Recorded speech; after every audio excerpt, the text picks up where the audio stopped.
Bonjour, bonsoir à tous. Vous connaissez, je pense tous, le personnage de Wolverine, Logan de son prénom. C'est un personnage vraiment fort qui a connu un gain de popularité via notamment les films X-Men. Mais est-ce que vous connaissez la version toute puissante du personnage, le Old Man Phoenix? Eh bien, ça tombe bien vu que c'est de lui dont on va parler aujourd'hui. Sans plus attendre, notre histoire prend place sur la Terre 14412. A priori, l'origine story de ce Logan est relativement similaire à celle de son homologue de la Terre 616. Sauf que dans cet univers, Loki, pour faire souffrir son frère Thor, a anéanti entièrement l'humanité. Et quand je dis entièrement, c'est vraiment entièrement. Il ne reste plus aucune vie sur Terre, seulement un océan de squelettes. Et comme vous pouvez vous en douter, Logan n'a pas fait exception à la règle et il est donc mort avec le reste de ses confrères. Mais pour une obscure raison, il fut choisi pour devenir le nouvel hôte de la Force Phoenix, et ainsi il revint à la vie. Après avoir voyagé des siècles dans tout l'univers, Logan rencontra une future version de Loki, responsable de la mort de centaines de personnes dans sa quête des pierres d'infinité. Mais surtout, ce Loki était complètement brisé mentalement après être entré dans la carrière de la création. Il supplia donc Logan de remonter dans le temps pour empêcher de récupérer les pierres. Et bon comme il est, et voulant surtout sauver les nombreux innocents que Loki avait tués dans sa collecte, le vieux Logan choisit de remonter dans le temps.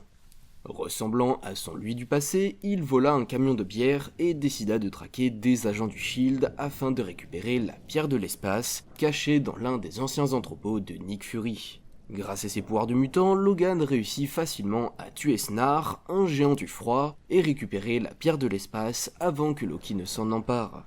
Il partit ensuite à Madripoor, en Asie du Sud-Est, pour confier la pierre de l'espace à Black Widow, afin de s'assurer que le destin de Loki serait complètement changé. Il retourna ainsi dans sa temporalité, pensant qu'il avait réussi à changer le cours de l'histoire. Évidemment, spoiler, son action n'a au final pas changé grand-chose. Bien des années après, alors que le vieux roi Thor voyageait à travers l'univers pour observer sa mort, il fut attaqué de façon inattendue par son ami d'autrefois. Étant content de revoir son visage, il lui demanda son aide pour restaurer en quelque sorte l'univers. Cependant, Logan l'attaqua en le réprimandant d'avoir ramené la vie sur Terre, car maintenant qu'il y a de nouveau la vie dessus, le vilain connu sous le nom de Doom était parti afin de l'attaquer. Après un combat des plus violents, et alors que Logan était sur le point de tuer Thor, la Force Phoenix refusa de laisser le vieux Griffu tuer le père de tout. Et en conséquence, Logan décida donc d'aider Thor à vaincre Doom. En même temps, tuer la seule personne qui peut te permettre de tuer un vilain, c'est peut-être pas la bonne solution. Sauf que, alors qu'il était sur le point de partir pour affronter le vilain, Logan reçut un message télépathique de Diamond Patch. Pour la faire simple, et sans trop vous spoil l'arc Infinity Wars, même s'il n'est pas exceptionnel, Gamora, fille de Thanos, réussit à collecter toutes les pierres d'infinité, et décida, contrairement à son père, de ne pas exterminer la moitié de l'univers, mais de le plier en deux et de le piéger dans la pierre de l'âme. Ainsi, chaque âme fut fusionnée à une autre, et on obtint des choses telles qu'un Iron Hammer fusion de Iron Man et Thor, un Soldier Supreme fusion de Captain America et de Doctor Strange, ou encore, et en l'occurrence, Diamond Patch, la fusion de Wolverine et d'Emma Frost. C'est un arc sans grand intérêt, il faut bien l'avouer, mais qui a permis malgré tout de créer des personnages que je trouve assez cool. Voilà, maintenant que je vous ai pitché le truc, revenons-en à notre vieux Phoenix. Après avoir divisé Diamond Patch en Emma Frost et une version antérieure de lui-même, il utilisa la batte temporelle afin de revenir dans sa temporalité avec Thor.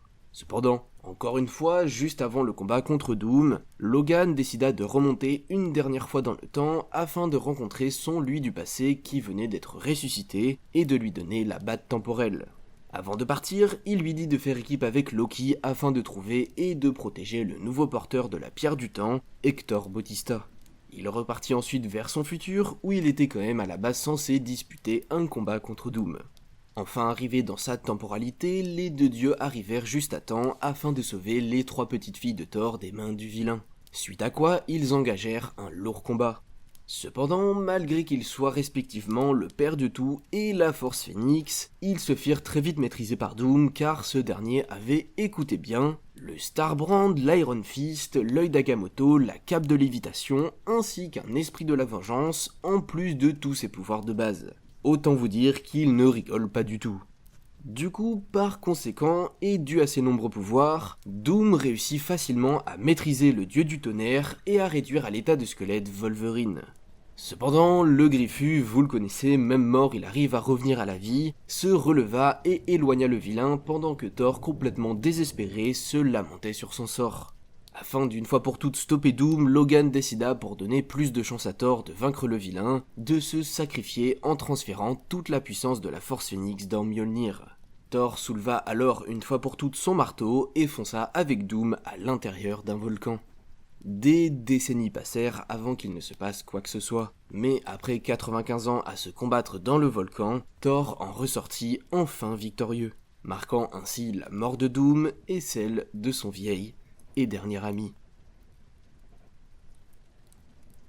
Merci à tous d'avoir suivi cette vidéo, j'espère qu'elle vous a plu. Comme vous avez pu le voir, l'univers 14412 est un univers assez triste où plein d'horribles choses sont arrivées, mais c'est aussi un univers qui a eu l'occasion de voir naître des personnages vraiment sympas, comme le vieux roi Thor, dont j'aimerais d'ailleurs traiter dans une prochaine vidéo, dites-moi ce que vous en pensez, et bien sûr le Old Man Phoenix, qui a une histoire assez complexe à retracer et à illustrer, je dois bien l'avouer. C'est un personnage vraiment cool, que ce soit visuellement ou au niveau de son histoire, mais qui manque malheureusement vraiment de cohérence rien qu'au niveau de ses différentes apparitions. Enfin bref, si la vidéo vous a plu, vous connaissez la chanson, le partage, le pouce bleu, etc. Et sur ce, moi je vous dis à la prochaine, salut!